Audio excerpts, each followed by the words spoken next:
เอาครับพี่น้องมาได้มาใส่เปิร์กกันเขานะมาหาปลาเขาเนาะใส่เปิร์กกันที่ไรปลาเลยปลาไปเตยเขาเนาะนี่ครับ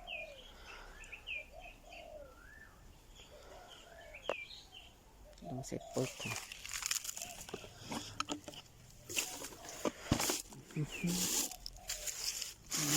ขนาดเปิร์กกันใส่เปิร์กกันนะเอาไปเตยจำขันเนาะ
เอาพี่น้องใส่ยาวค่ะเนาะกำมัดใจน้ำมัน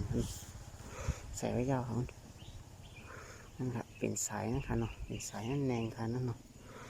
เป็นสายนั่นเปิกค่ะนะตั้งบนนั่นอ่านพี่น้องรับต้นไม้หมดแล้วเนาะนี่อ่านครับกำมัดใจจังหวะค่ะเนาะพี่น้องใส่แนงไว้เนาะมัดใจแนงกันค่ะนะป่าเด็ดตีนหัวเนาะเตยจังกันครับใส่แนงไว้ค่ะนะโอ้ยน้ำโอ้ยปาดโอ้ยกระเป๋าเขา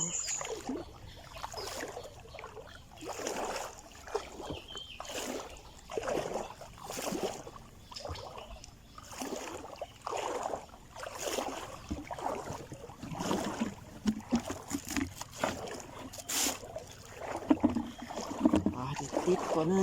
ย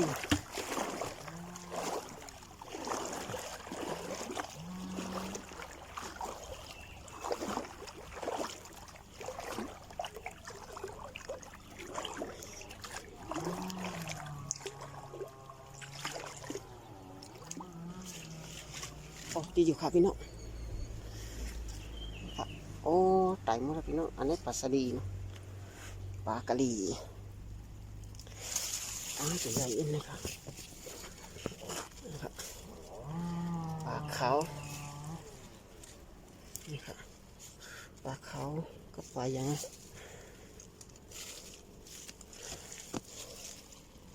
ปลาขาวค่ะเนาะนะคะเดี๋ยวออกก่อนค่ะเนาะพวกนั้นกำมาตึงอ๋อให้พี่น้องนี่ทางผืนค่ะเนาะมาใกล้ใจเอาผืนมันป่าครับพี่น้องมันหันลงผูผึกนี่นั่งค่ะเนาะป่าอุ้ยนี่ใครลึกเลยนะนี่ครับพี่น้องโอ้ยตายสองตัวนั้นเต็กสดค่ะนะปลาขาวเอาที่สำคัญนั้นเนาะติดหนามก่อนนี่จังตัวครับพี่น้องปลาขาว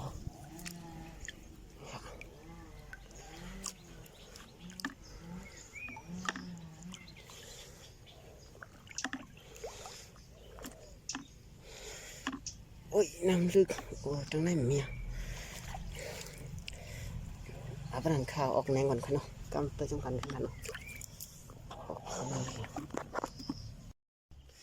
เอาเลยครับพี่น้องเก็บมายาวค่ะเนาะป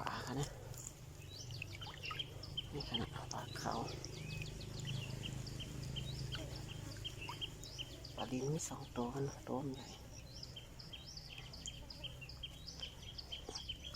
ก็มันก็เห็นอย่างมดปดนะเนาะมดปดก็เห็นพี่น้องมาถึงเฮือนแล้วค่ะได้มาออกปากกันค่ะเนาะนี่เกิดแหน่งหูใหญ่ไปแล้วออกค่ะเนาะแหน่งหูเล็กก็ออกเยอะในขณะแหน่งหูเล็กได้ท่าไหนครับนี่เกิดแหน่งหูใหญ่ตัวป้องใหญ่อินนี่ครับเอานี่ครับพี่น้องเอาออกยาวค่ะเนาะได้ปลาลินสองตัวที่เลยเป็นปลาเขาค่ะเนาะอันนี้ปลาเนี้ยค่ะเนาะ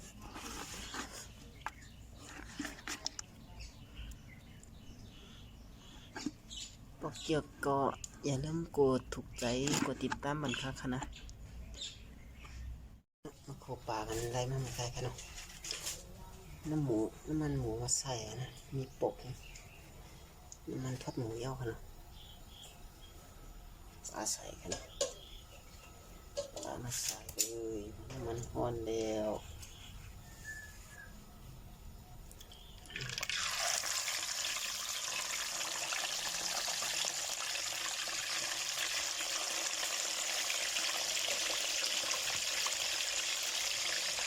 อันนี้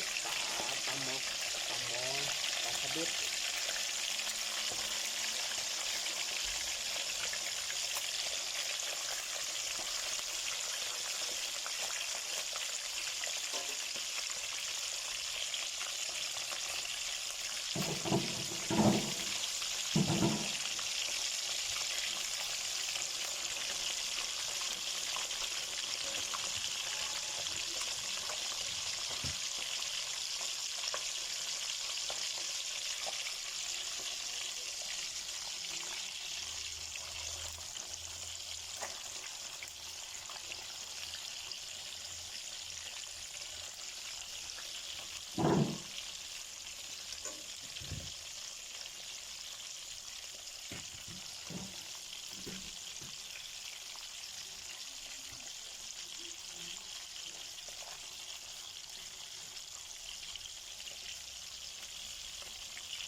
ตัวทั้งนั้นค่ะ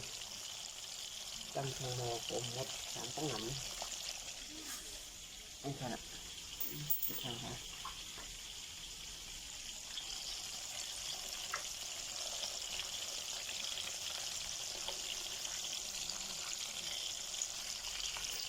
ต้องจำ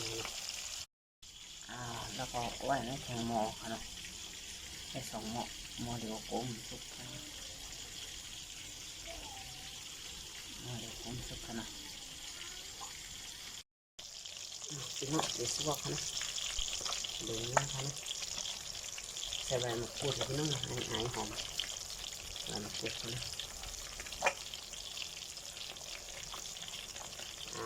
ตามด้วยซอสค่ะ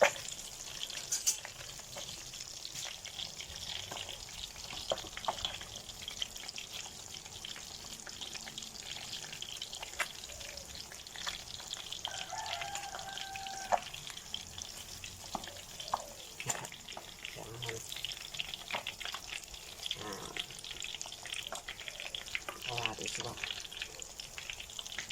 ไม่แทงทำนะเนาะ